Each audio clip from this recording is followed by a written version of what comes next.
Documento 16. Os 7 Espíritos Mestres. Os 7 Espíritos Mestres do Paraíso são as personalidades primeiras do Espírito Infinito. No ato criativo cétuplo da autoduplicação, o Espírito Infinito esgotou as possibilidades matemáticas de combinação inerentes à existência real das 3 pessoas da deidade. Tivesse sido possível produzir um número maior de Espíritos Mestres e eles teriam sido criados. Mas há justamente 7 possibilidades de associações inerentes às 3 deidades, e apenas 7. E isso explica porque o universo funciona em 7 grandes divisões, e porque o número 7 é básico e fundamental na organização e na administração do universo. Os 7 Espíritos Mestres têm, assim, a sua origem à semelhança das 7 combinações seguintes, derivando delas as suas características individuais. 1. O Pai Universal. 2. O Filho Eterno. 3. O Espírito Infinito. 4. O Pai e o Filho. 5. O Pai e o Espírito. 6. O Filho e o Espírito. 7. O Pai, o Filho e o Espírito. Sabemos pouco sobre a ação do Pai e do Filho na criação dos Espíritos Mestres. Aparentemente, eles foram trazidos à existência pelos atos pessoais do Espírito Infinito, mas definitivamente foi-nos instruído que o Pai, assim como o Filho, participaram da origem deles. Pelo seu caráter e sua natureza espiritual, esses 7 Espíritos do Paraíso são como um, mas, em todos os outros aspectos da identidade, eles são muito diferentes, e os resultados das suas atuações nos superuniversos são tais que essas diferenças individuais tornam-se discerníveis de modo inequívoco. Todos os planos futuros para os 7 segmentos do grande universo, e mesmo para os segmentos correlatos do espaço exterior, têm sido condicionados por outras diversidades além da espiritual, desses 7 Espíritos Mestres da supervisão suprema e última. Os Espíritos Mestres têm muitas funções. No momento presente, contudo, o seu âmbito específico é a supervisão central dos 7 superuniversos. Cada Espírito Mestre mantém uma enorme sede central, focalizadora de força-potência, que circula vagorosamente em torno da periferia do paraíso. E eles mantêm sempre uma posição de frente para o superuniverso da sua supervisão imediata e no ponto focal, no paraíso, do seu controle de poder especializado e de distribuição segmentar da energia. As linhas radiais da fronteira de qualquer um dos superuniversos convergem, com efeito, para a sede central, no paraíso, do Espírito Mestre que o supervisiona. 1. Relação com a Deidade Trina. O Criador Conjunto, o Espírito Infinito, é necessário para completar a personalização trina da Deidade Indivisa. Essa personalização tríplice da Deidade é cétupla, inerentemente pelas suas possibilidades de expressão individual e associativa. E, devido a isso, para o subsequente plano de criar universos habitados por seres inteligentes e potencialmente espirituais, devidamente expressivos do Pai, do Filho e do Espírito, tais personalizações dos 7 Espíritos Mestres tornaram-se inevitáveis. Já chegamos a referir-nos à personalização tríplice da Deidade como sendo a inevitabilidade absoluta, e, ao mesmo tempo, encaramos o surgimento dos 7 Espíritos Mestres como sendo a inevitabilidade subabsoluta. Conquanto os 7 Espíritos Mestres não sejam a expressão total da Deidade Tríplice, eles são o retrato eterno da Deidade Cétupla, das funções ativas e associativas das 3 pessoas sempre existentes da Deidade. Por intermédio desses 7 Espíritos, neles e deles, o Pai Universal, o Filho Eterno ou o Espírito Infinito, ou qualquer associação dual deles, é capaz de funcionar como tal. Quando o Pai, o Filho e o Espírito atuam em conjunto, eles podem funcionar e funcionam por intermédio do Espírito Mestre número 7, mas não como trindade. Os Espíritos Mestres representam, cada um de per si ou coletivamente, todas e quaisquer das funções possíveis da Deidade, únicas e várias, mas não a coletiva, não aquelas da Trindade. O Espírito Mestre número 7 não funciona pessoalmente no que diz respeito à Trindade do Paraíso, e é por isso que ele pode funcionar de um modo pessoal para o Ser Supremo. Quando, porém, os 7 Espíritos Mestres deixam os seus postos individuais de poder pessoal e autoridade no superuniverso e congregam-se em torno do agente conjunto, na presença trina da Deidade do Paraíso, ali e naquele momento, eles representam coletivamente o poder funcional, a sabedoria e a autoridade da Deidade indivisa, a Trindade, perante os universos e nos universos em evolução. Tal união no paraíso da expressão cétupla da Deidade, de fato, abrange e literalmente compreende todos e cada um dos atributos e atitudes das 3 Deidades eternas, em supremacia e ultimidade. Para todos os propósitos e intentos práticos, os 7 Espíritos Mestres compreendem ali e naquele momento o domínio funcional do Supremo Último para o Universo Mestre e nele. Até onde podemos discernir, esses 7 Espíritos estão associados à atividade divina das 3 pessoas eternas da Deidade. Não detectamos nenhuma evidência de associação direta com as presenças em funcionamento das 3 fases eternas do Absoluto. Quando associados, os Espíritos Mestres representam as Deidades do Paraíso naquilo que pode, grosso modo, ser concebido como o domínio finito da ação. Pode abranger muito daquilo que é último, mas não do absoluto. 2. A relação com o Espírito Infinito.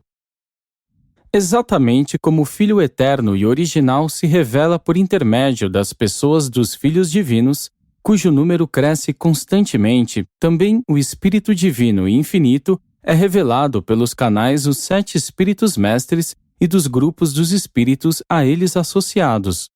No centro dos centros, o Espírito Infinito é alcançável, mas nem todos aqueles que chegam ao paraíso são capazes de discernir imediatamente a sua personalidade e a sua presença em separado.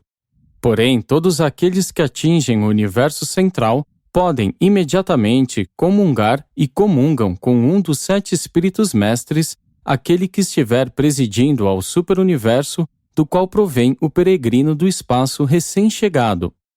O Pai do Paraíso fala ao universo dos universos apenas por intermédio do seu Filho, se bem que ele e o Filho atuem conjuntamente apenas por intermédio do Espírito Infinito. Fora do Paraíso e de Avona, o Espírito Infinito fala apenas pelas vozes dos 7 Espíritos Mestres. O Espírito Infinito exerce uma influência de presença pessoal, dentro dos confins do sistema Paraíso-Avona. Em outros lugares, a sua presença espiritual pessoal é exercida por intermédio de um dos 7 Espíritos Mestres. Portanto, a presença espiritual no superuniverso da terceira fonte centro, em qualquer mundo ou em qualquer indivíduo, é condicionada pela natureza única supervisora do Espírito Mestre daquele segmento da criação. E, inversamente, as linhas combinadas de força e informação espiritual passam para dentro, rumo à terceira pessoa da Deidade, por intermédio dos 7 Espíritos Mestres. Os 7 Espíritos Mestres são coletivamente dotados com os atributos supremo-últimos da terceira fonte centro. Ainda que cada um compartilhe individualmente desse dom, apenas coletivamente eles dispõem dos atributos de onipotência, de onisciência e de onipresença. Assim, nenhum deles pode funcionar, universalmente, como indivíduo, e no exercício desses poderes de supremacia e ultimidade, cada um deles fica pessoalmente limitado ao superuniverso da sua supervisão direta. De tudo que vos foi dito a respeito da divindade e da personalidade do agente conjunto, aplica-se igual e completamente aos 7 Espíritos Mestres, que tão efetivamente distribuem o Espírito Infinito aos 7 segmentos do grande universo, de acordo com os seus dons divinos e segundo a maneira das suas naturezas diferentes e individualmente únicas. Seria apropriado, portanto, usar para o grupo conjunto de todos os 7 todo e qualquer um dos nomes que se dá ao Espírito Infinito. Coletivamente, eles são um com o Criador conjunto em todos os níveis subabsolutos. 3. A identidade e a diversidade dos Espíritos Mestres. Os 7 Espíritos Mestres são seres indescritíveis, mas são distinta e definitivamente pessoais. Eles têm nomes, mas escolhemos apresentá-los por números. Enquanto personalizações primeiras do Espírito Infinito, eles são semelhantes, mas como expressões primárias das 7 combinações possíveis da Deidade Trina, eles são essencialmente diferentes pelas suas naturezas, e essa diversidade de natureza determina o diferencial na sua conduta no superuniverso. Esses 7 Espíritos Mestres podem ser descritos como se segue. O Espírito Mestre número 1. De uma maneira especial, este espírito é a representação direta do Pai do Paraíso. Ele é uma manifestação peculiar e eficaz do poder, do amor e da sabedoria do Pai Universal.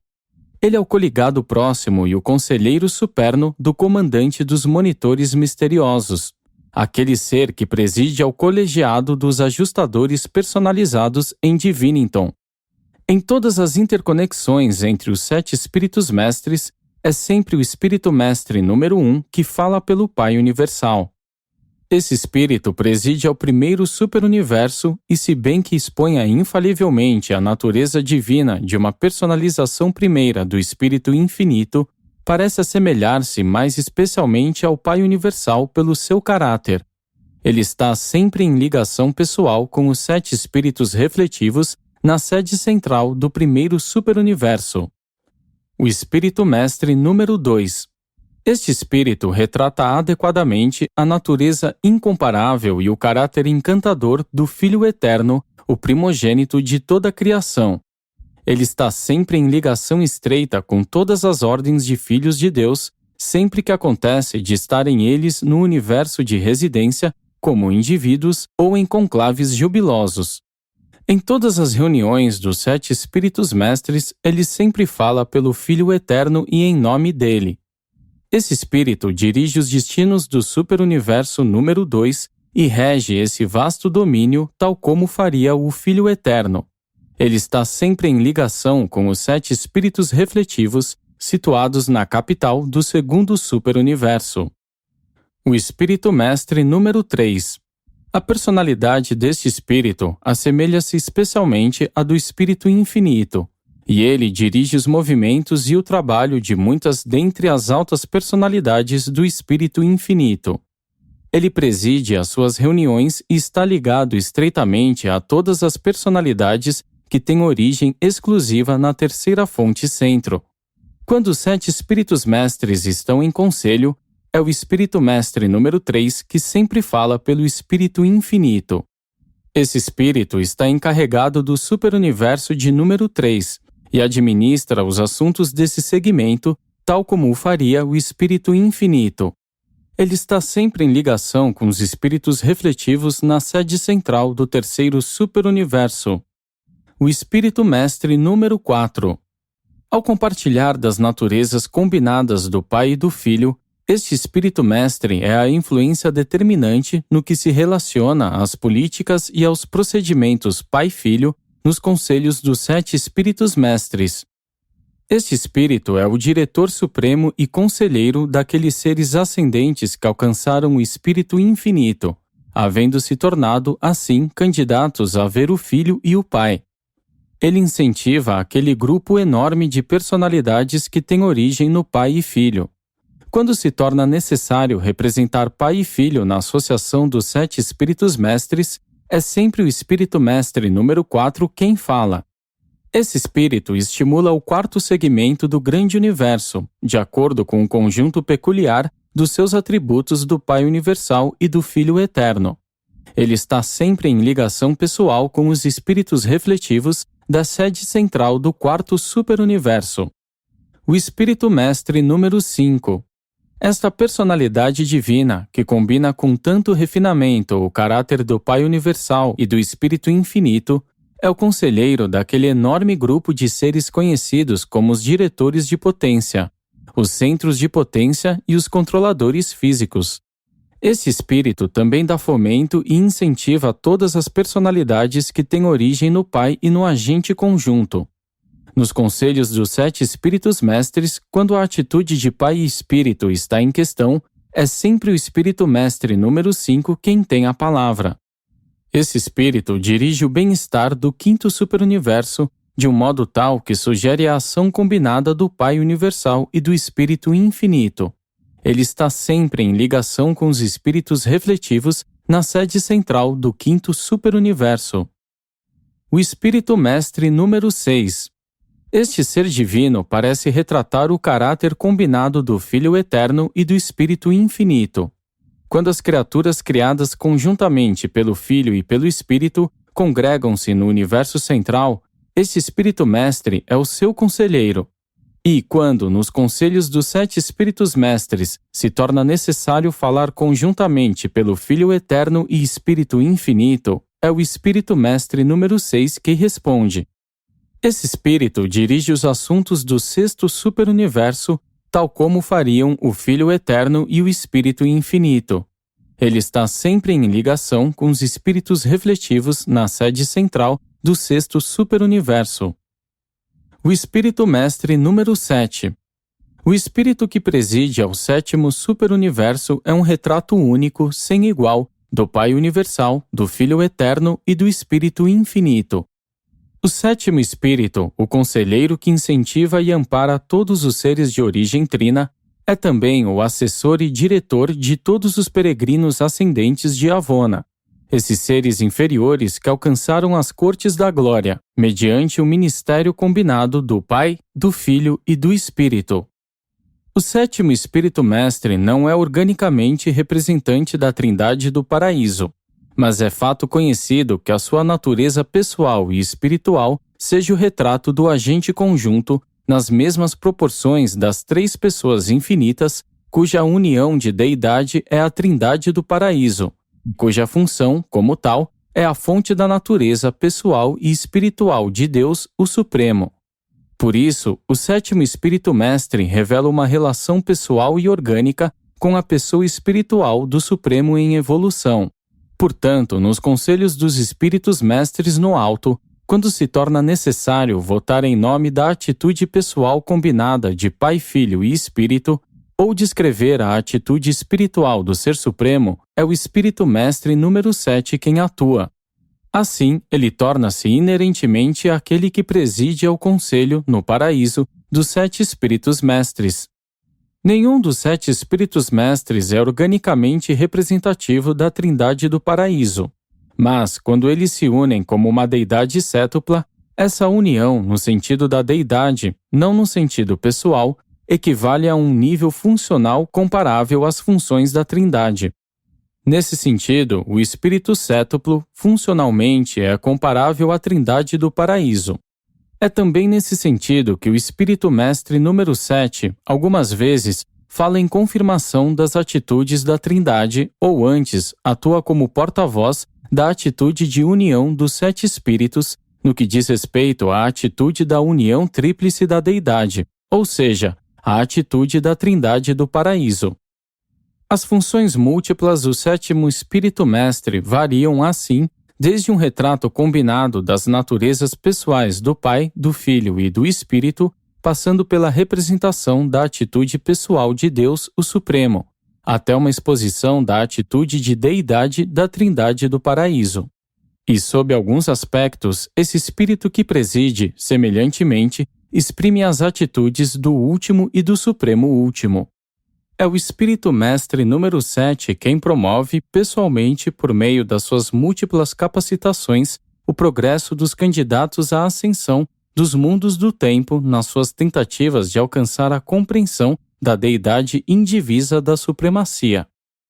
Tal compreensão envolve o entendimento da soberania existencial da Trindade da supremacia, coordenada, assim, com o conceito da soberania experiencial crescente do Ser Supremo, para constituir o entendimento que a criatura tem da unidade da supremacia. A compreensão desses 3 fatores da parte da criatura equivale à compreensão que se tem em Avona da realidade da Trindade, além de dotar os peregrinos do tempo com a capacidade final de penetrar a Trindade, de descobrir as três pessoas infinitas da Deidade. A incapacidade que os peregrinos de Avona têm de encontrar plenamente a Deus, o Supremo, é compensada pelo sétimo Espírito Mestre, cuja natureza trina é de um modo peculiar, reveladora da pessoa espiritual do Supremo. Durante a presente idade do universo, de não contabilidade da pessoa do Supremo, o Espírito Mestre número 7 funciona no lugar do Deus das criaturas ascendentes para as questões de relacionamentos pessoais.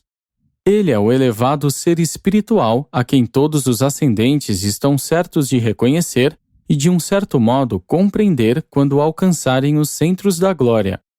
Esse Espírito Mestre está sempre em ligação com os espíritos refletivos de Uversa, a sede central do sétimo superuniverso, o nosso próprio segmento da criação.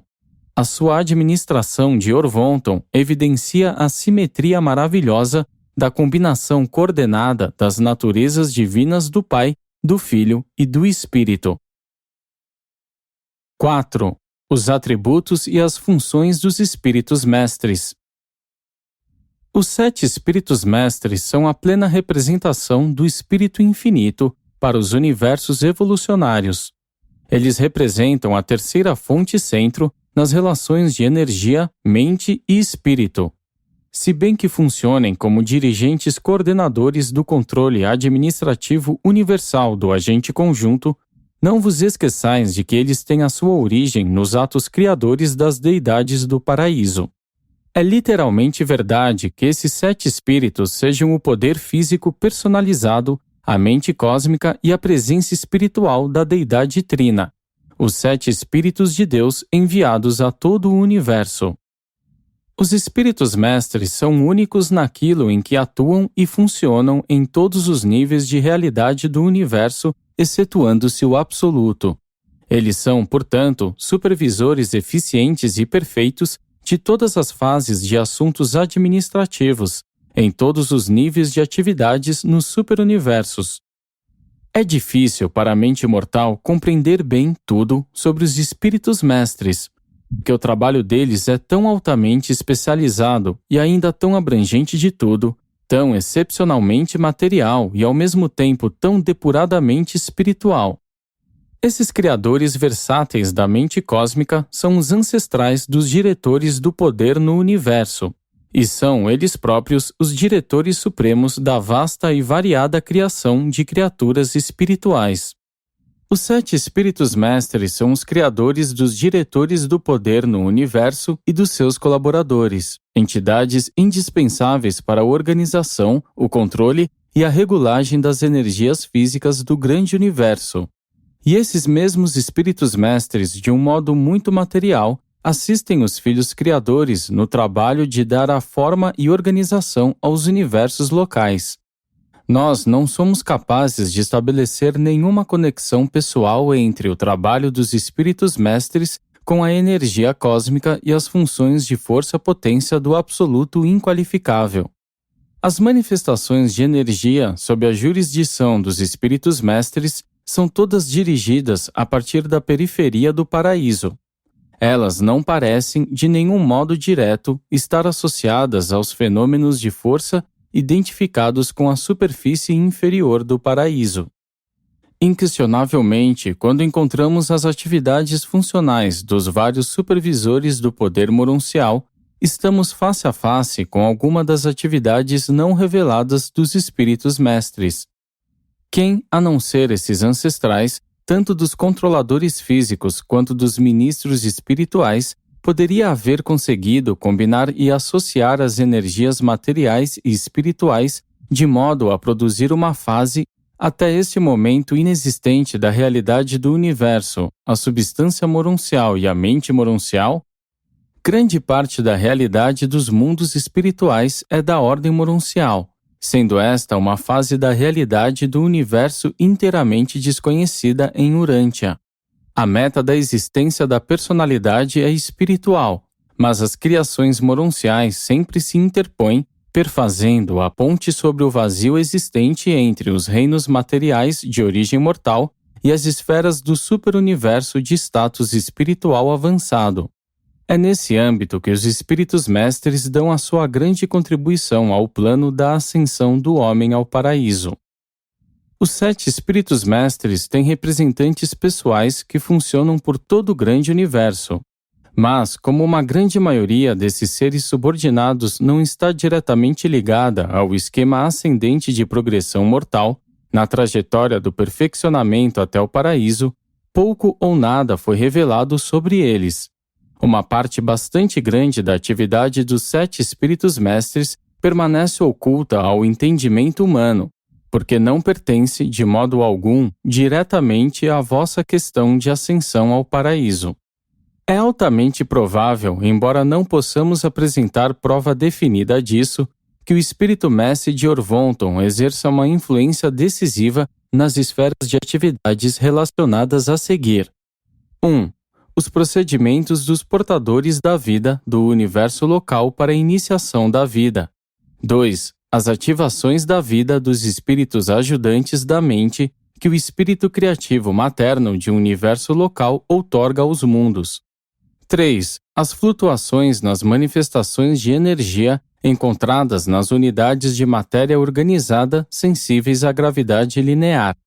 4. O comportamento da energia emergente quando plenamente liberada da atração do absoluto inqualificável, tornando-se assim sensível à influência direta da gravidade linear e às manipulações dos diretores de potência do universo e seus colaboradores.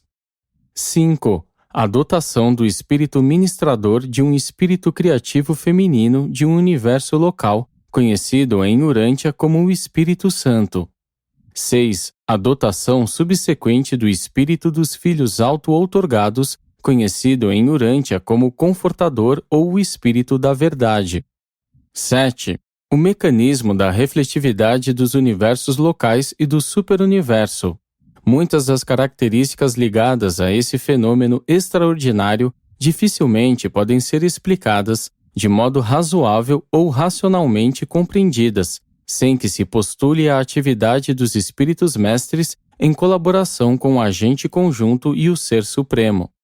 Não obstante a nossa incapacidade de compreender adequadamente a atuação múltipla dos 7 espíritos mestres, estamos certos de haver 2 domínios na vasta gama de atividades no universo, dos quais eles em nada participam: a outorga e ministério dos ajustadores do pensamento e as inescrutáveis funções do absoluto inqualificável. 5. A relação com as criaturas. Cada segmento do grande universo, cada universo individual e cada mundo, embora goze dos benefícios do Conselho Unido e da sabedoria de todos os 7 espíritos mestres, recebe a nuance e o toque pessoal de apenas um deles, e a natureza pessoal de cada espírito mestre permeia plenamente e condiciona singularmente o seu superuniverso. Por meio dessa influência pessoal dos 7 espíritos mestres, todas as criaturas de todas as ordens de seres inteligentes, fora do paraíso e de Avona, devem trazer a estampa característica da individualidade indicativa da natureza ancestral de um desses 7 espíritos do paraíso. No que concerne aos 7 superuniversos, cada criatura nativa, homem ou anjo, para sempre irá trazer essa marca de identificação natal. Os 7 espíritos mestres não invadem diretamente as mentes materiais das criaturas individuais nos mundos evolucionários do espaço. Os mortais de Urântia não experimentam a presença pessoal da influência mental e espiritual do espírito mestre de Orvonton. Se esse espírito mestre efetivamente realizar qualquer espécie de contato com a mente individual mortal, durante as idades evolucionárias iniciais de um mundo habitado, esse contato deve ocorrer por intermédio da ministração do espírito criativo materno do universo local, a colaboradora e consorte do Filho Criador de Deus, que preside aos destinos de cada criação local. Mas esse mesmo espírito criativo materno é, por natureza e por caráter, exatamente como o espírito mestre de Orvonton. O padrão físico de um espírito mestre é parte da origem material do homem. Toda a carreira moroncial é vivida sob a contínua influência desse mesmo espírito mestre. Não chega a ser estranho que a carreira espiritual subsequente de um mortal ascendente nunca erradique inteiramente a marca característica desse mesmo espírito supervisor. A aura impressa por um espírito mestre é básica para a existência própria de cada estágio pré-avonal da ascensão dos mortais. As tendências que distinguem a personalidade, exibidas na experiência de vida dos mortais evolucionários, as quais são características de cada superuniverso e exprimem diretamente a natureza do espírito mestre dominante, nunca são totalmente apagadas, nem mesmo após tais seres ascendentes sujeitarem-se aos longos estudos, aperfeiçoamentos e disciplinas unificadoras encontradas no bilhão de esferas educacionais de Avona. Mesmo a cultura intensa subsequente do paraíso não é suficiente para erradicar as marcas da origem superuniversal. Por toda a eternidade, um mortal ascendente trará as características indicativas do espírito que preside ao seu superuniverso de nascimento. Mesmo no corpo de finalidade, quando é desejável chegar a uma relação completa com a Trindade ou retratá-la para a criação evolucionária, sempre é reunido um grupo de 7 finalitores, um de cada superuniverso. 6. A mente cósmica. Os espíritos mestres são a fonte cétupla da mente cósmica, o potencial intelectual do grande universo. Essa mente cósmica é uma manifestação subabsoluta da mente da terceira fonte centro e, de certo modo, está relacionada funcionalmente à mente do Ser Supremo em evolução. No mundo como Urântia, nós não encontramos a influência direta dos 7 espíritos mestres nos assuntos das raças humanas. Vós viveis sob a influência imediata do espírito criativo de Nébadon. No entanto, esses mesmos espíritos mestres dominam as reações básicas de todas as mentes das criaturas, porque eles são as fontes reais dos potenciais intelectuais e espirituais que se especializaram nos universos locais para funcionar na vida daqueles indivíduos que habitam os mundos evolucionários do tempo e do espaço. O fato da existência da mente cósmica explica a afinidade entre vários tipos de mentes humanas e supra-humanas. Não apenas os espíritos afins atraem-se entre si, mas as mentes semelhantes também são muito fraternais e inclinadas à cooperação umas com as outras. As mentes humanas, algumas vezes, são observadas funcionando em canais de similaridade surpreendente em uma sintonia inexplicável. Existe em todas as associações de personalidades da mente cósmica uma qualidade que poderia ser denominada de resposta à realidade. É essa dotação cósmica universal das criaturas dotadas de vontade que as salva de se tornarem vítimas passivas das suposições a priori implícitas da ciência, da filosofia e da religião. Essa sensibilidade à realidade da mente cósmica responde a certas fases da realidade, exatamente como a matéria-energia responde à gravidade. Seria mais correto dizer que essas realidades supramateriais respondem desse modo à mente do cosmo. A mente cósmica infalivelmente responde, reconhece a resposta, em 3 níveis de realidade do universo. Essas respostas são autoevidentes para as mentes de raciocínio claro e pensamento profundo. Esses níveis de realidade são: 1. A causação, o domínio da realidade dos sentidos físicos, o âmbito científico da uniformidade lógica, a diferenciação do factual e do não factual, as conclusões refletivas baseadas na resposta cósmica. Esta é a forma matemática da discriminação cósmica. 2. O dever, o domínio da realidade da moral no âmbito filosófico, a arena da razão, o reconhecimento do bem e do mal relativos. Esta é a forma judicial da discriminação cósmica. 3. A adoração, o domínio espiritual da realidade da experiência religiosa, a realização pessoal da fraternidade divina, o reconhecimento dos valores espirituais, a certeza da sobrevivência eterna, a ascensão desde o status de servos de Deus até o júbilo e a liberdade do status de filhos de Deus. Este é o discernimento interior mais elevado da mente cósmica, a forma de reverência e adoração da discriminação cósmica. Esses discernimentos científicos, morais e espirituais, essas respostas cósmicas são inatas à mente cósmica que dota todas as criaturas volitivas. A experiência de viver nunca falha em desenvolver essas três intuições cósmicas. Elas constituem a base da autoconsciência no pensamento reflexivo. Mas é triste registrar que tão poucas pessoas em Urântia têm prazer em cultivar as qualidades de um pensamento cósmico corajoso e independente. Nas outorgas da mente ao universo local, esses três discernimentos da mente cósmica constituem as hipóteses a priori que tornam possível ao homem funcionar como uma personalidade racional e autoconsciente nos domínios da ciência, da filosofia e da religião.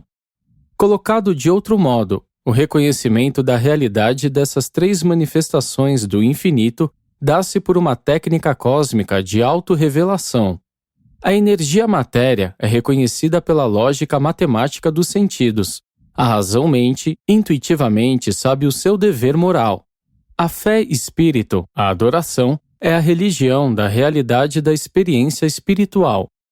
Esses três fatores básicos do pensamento reflexivo podem ser unificados e coordenados no desenvolvimento da personalidade, ou podem tornar-se desproporcionais e virtualmente não relacionados nas suas respectivas funções. Todavia, quando se tornam unificados, eles produzem um caráter forte que consiste na correlação com uma ciência factual, uma filosofia moral e uma experiência religiosa genuínas. E são essas três intuições cósmicas que conferem validade objetiva e realidade à experiência humana nas coisas, nos significados e nos valores, com as coisas, com os significados e com os valores. O propósito da educação é desenvolver e tornar mais aguçados esses dons inatos da mente humana. O da civilização é expressá-los. O da experiência da vida é compreendê-los. O da religião é enobrecê-los. E o da personalidade é unificá-los. 7. A moral, a virtude e a personalidade.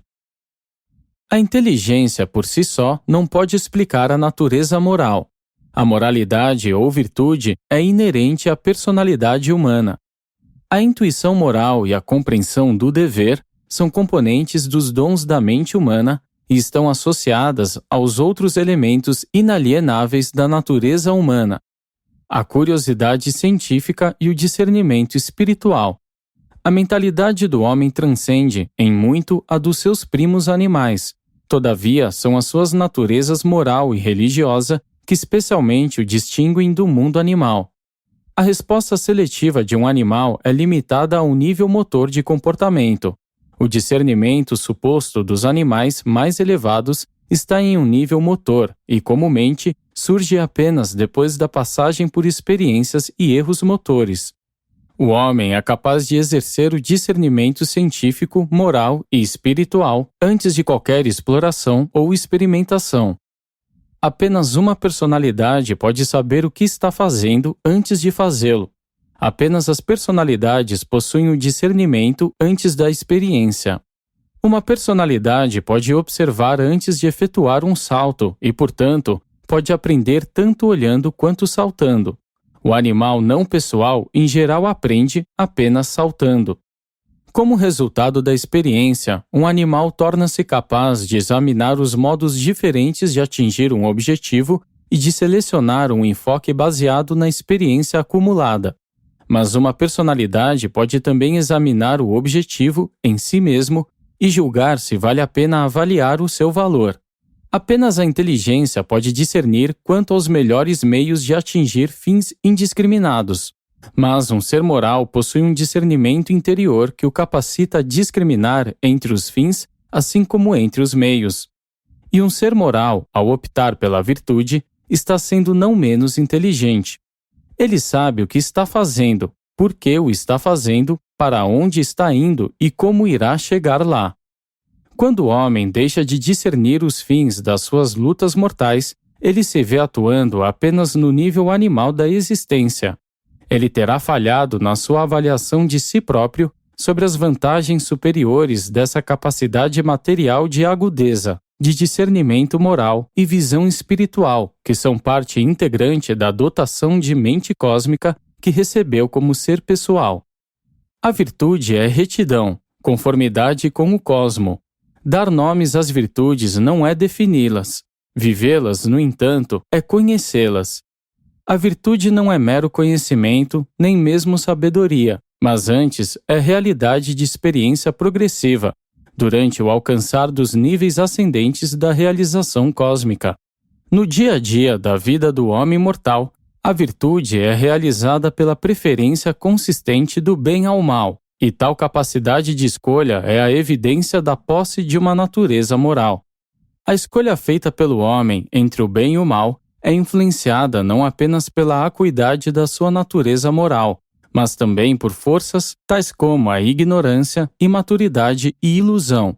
Um certo senso de proporção também está envolvido no exercício da virtude, porque o mal pode ser perpetrado quando o menor é preferido ao maior, em consequência de distorção ou engano. A arte de estimar relativamente ou de medida comparativa entra na prática das virtudes do âmbito moral. A natureza moral do homem seria impotente sem a arte da medida, da discriminação incorporada à sua capacidade de escrutinar os significados. Do mesmo modo, a escolha moral seria mera futilidade sem aquela clarividência cósmica que produz a consciência dos valores espirituais. Do ponto de vista da inteligência, o homem ascende ao nível de ente moral por ser dotado de personalidade. A moralidade nunca pode ser promovida pela lei nem pela força. É uma questão da personalidade e do livre-arbítrio, e deve ser disseminada pelo contágio a partir do contato das pessoas moralmente atraentes com aquelas que são menos responsáveis moralmente, mas que, em alguma medida, também estão desejosas de cumprir a vontade do Pai. Os atos morais são as atuações humanas caracterizadas pela mais elevada inteligência, dirigidas pela discriminação seletiva na escolha dos fins superiores e na seleção dos meios morais para atingir esses fins. Tal conduta é virtuosa. A suprema virtude, então, será escolher, de todo o coração, cumprir a vontade do Pai nos céus. 8. A personalidade em Urântia. O Pai Universal doa a personalidade a inúmeras ordens de seres, os quais atuam em diversos níveis da realidade no universo. Os seres humanos de Urântia são dotados com a personalidade do tipo mortal finito, funcionando no nível de filhos ascendentes de Deus.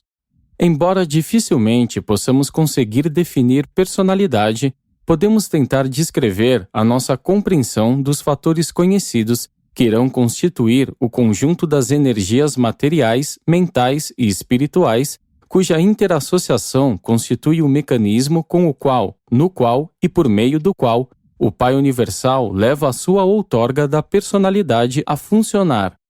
A personalidade é um dom único, de natureza original, cuja existência antecede a outorga do ajustador do pensamento e independente desta. No entanto, a presença do ajustador, sem dúvida, acentua a manifestação qualitativa da personalidade. Os ajustadores do pensamento são idênticos em natureza ao advirem do Pai, mas suas personalidades são diversificadas, originais e exclusivas. E, além disso, a manifestação da personalidade é especificada, condicionada e qualificada pela natureza e qualidades das energias de natureza material, mental e espiritual, associadas a ela, que constituem o veículo do organismo para a manifestação da personalidade. As personalidades podem ser semelhantes, mas nunca são iguais. Pessoas de um dado arquétipo, série, tipo ou ordem podem parecer-se umas às outras, e de fato se parecem, mas nunca são idênticas. A personalidade é aquele aspecto que nós conhecemos de um indivíduo, que nos capacita a identificar esse ser em qualquer tempo futuro, a despeito da natureza e da extensão das mudanças na sua forma, na sua mente ou no seu status espiritual. A personalidade é aquela parte em qualquer indivíduo que nos capacita a reconhecer e identificar com segurança aquela pessoa como sendo a que era por nós conhecida anteriormente. Não importa o quanto ela haja mudado por causa das modificações do veículo de expressão e manifestação da sua personalidade. A personalidade na criatura é caracterizada por dois fenômenos auto-manifestados e característicos de comportamento reativo dos seres mortais: a autoconsciência e, interassociado a esta, um relativo livre-arbítrio. A autoconsciência consiste no discernimento intelectual da realidade da personalidade e inclui a capacidade para reconhecer a realidade de outras personalidades. Indica uma capacidade individualizada para a experiência dentro das realidades cósmicas e, com elas, equivalendo à realização do status de identidade nos relacionamentos das personalidades no universo. A autoconsciência denota o reconhecimento da realidade da ministração da mente e a compreensão da independência relativa do livre-arbítrio criativo e determinativo. O livre-arbítrio relativo, que caracteriza a autoconsciência da personalidade humana, está envolvido: 1. Na decisão moral, a sabedoria mais elevada. 2. Na escolha espiritual, o discernimento da verdade. 3. No amor altruísta, o serviço fraterno. 4. Na cooperação voluntária, a lealdade grupal. 5. No discernimento cósmico, a apreensão dos significados no universo. 6. Na dedicação da personalidade, a devoção a fazer a vontade do Pai com todo o coração. 7. Na adoração, a busca sincera dos valores divinos e o amor irrestrito ao divino doador dos valores. O tipo de personalidade humana de Urântia pode ser considerado como funcionando em um mecanismo físico que consiste na modificação planetária do tipo nebadônico de organismo, o qual pertence à ordem eletroquímica de ativação de vida dotada com a ordem nebadônica, da série orvontônica de mente cósmica de modelo reprodutivo parental. A outorga da dádiva divina da personalidade a esse mecanismo mortal dotado de mente confere-lhe a dignidade de cidadania cósmica e capacita essa criatura mortal, daí por diante, a tornar-se sensível ao reconhecimento do que constituem as três realidades básicas da mente do cosmo. 1. O reconhecimento matemático ou lógico da uniformidade da causação física. 2. O reconhecimento pela razão da obrigação de ter uma conduta moral. 3. O entendimento fé da adoração fraterna da deidade aliado ao serviço amoroso à humanidade. A plena função de um dom de personalidade como esse é o início da compreensão do parentesco com a deidade. Um eu como esse, residido por um fragmento pré-pessoal de Deus, o Pai, em verdade e de fato é um filho espiritual de Deus. Uma criatura como essa não apenas revela a capacidade de recepção do dom da divina presença, como também demonstra a resposta reativa ao circuito de gravidade da personalidade do Pai, no paraíso, de todas as personalidades. 9. A realidade da consciência humana. A criatura pessoal, dotada de mente cósmica e residida por um ajustador, possui um reconhecimento e uma compreensão inatos da realidade da energia, da realidade da mente e da realidade do espírito. A criatura volitiva está, assim, equipada para discernir o fato da presença de Deus, a sua lei e o seu amor.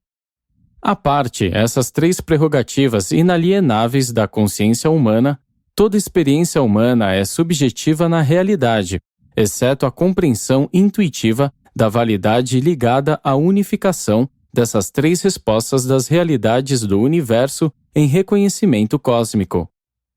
O mortal que discerne a Deus é capaz de perceber o valor da unificação dessas três qualidades cósmicas para a evolução da alma que sobreviverá, e essa evolução é a façanha suprema do homem enquanto permanece no tabernáculo físico, o feito de que a mente moral colabora com o espírito divino residente nela para a dualização da alma imortal.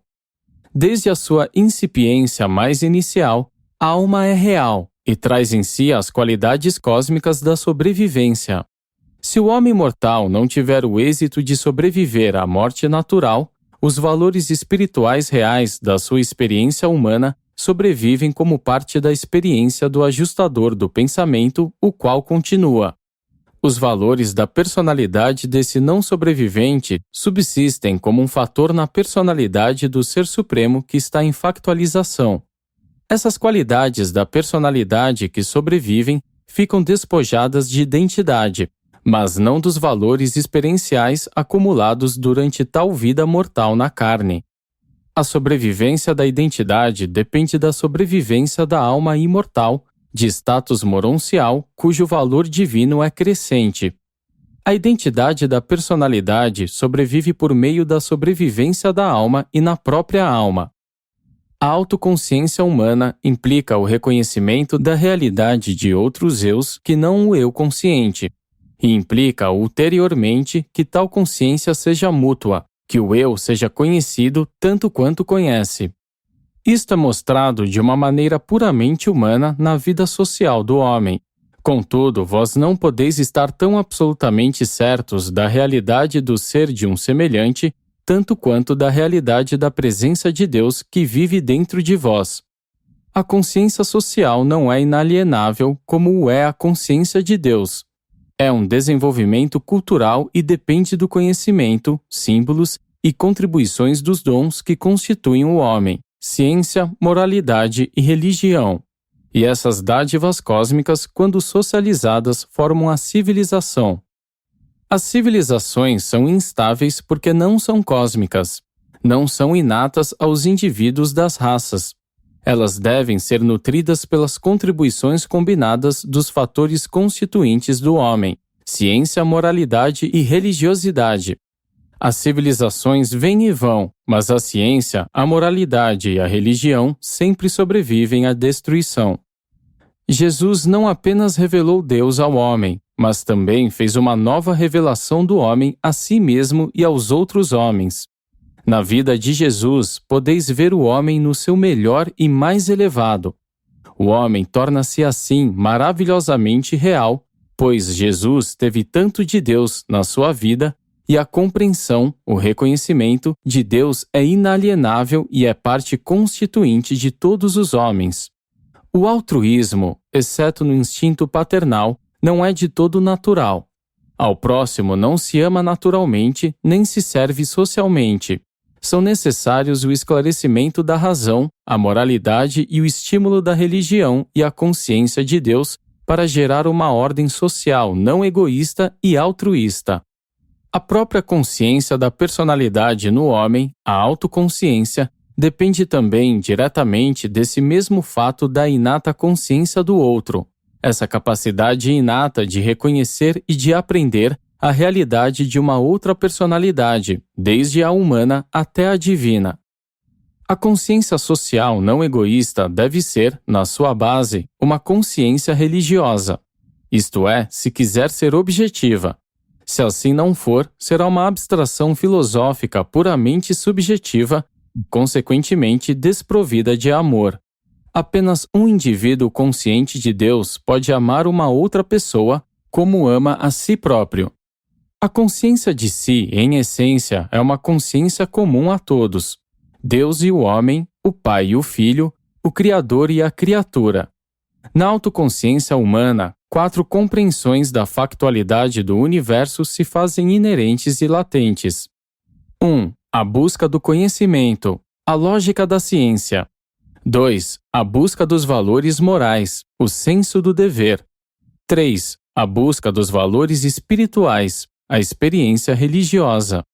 4. A busca dos valores da personalidade, a capacidade de reconhecer a realidade de Deus como uma personalidade e a compreensão simultânea da nossa relação fraternal com as personalidades dos seres irmanados.